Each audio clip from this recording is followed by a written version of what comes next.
Oui, nous sommes maintenant presque au terme de notre tour du Forum des associations et nous nous sommes arrêtés devant le collectif des sans-papiers, qui est un sujet difficile, c'est pas la peine de se le cacher, mais qui débouche sur le plan humain sur énormément de problèmes.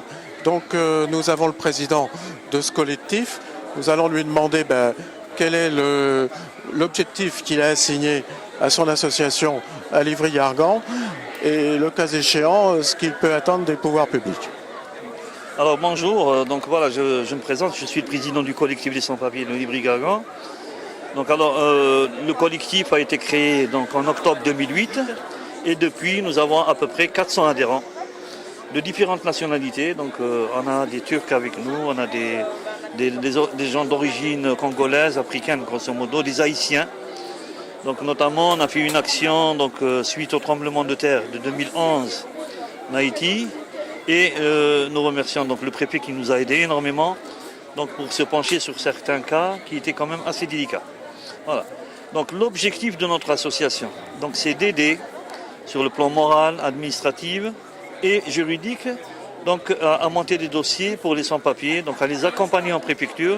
Et évidemment, il y a la dernière circulaire de novembre 2012 de Manuel Valls qui a quand même permis de débloquer partiellement certaines situations, notamment par le biais du travail, notamment par la présence en France où il y a quand même démonstration d'une volonté de vie républicaine, notamment par l'apprentissage du français, notamment par la participation à l'économie française, par le travail et la scolarité des enfants.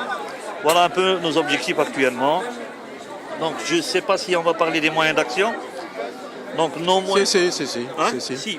Donc on va parler de nos moyens d'action. Alors nos actions actuellement ils se limitent à 2 permanences par semaine, le mardi et le jeudi, où nous accueillons donc les sans-papiers pour le montage de dossiers. Deuxième action, donc on accompagne souvent donc les concernés en préfecture.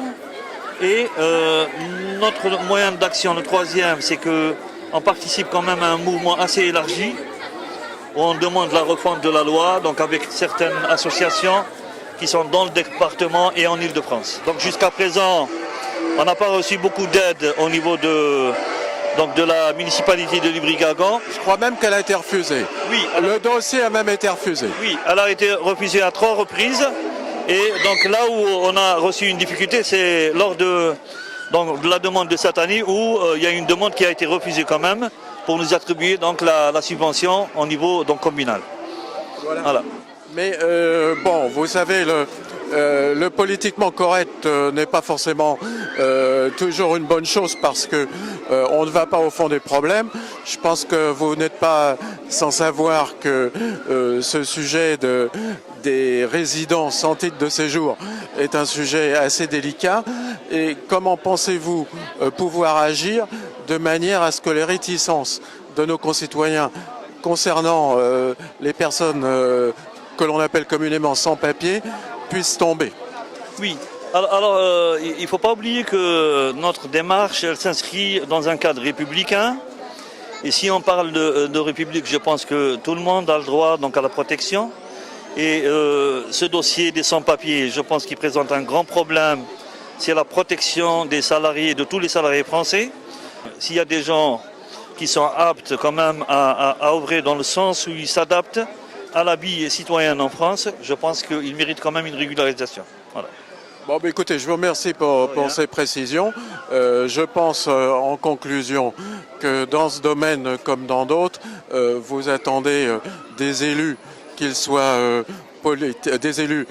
locaux ou nationaux, de toute sensibilité, de faire un peu plus de pédagogie vis-à-vis de nos concitoyens. Voilà.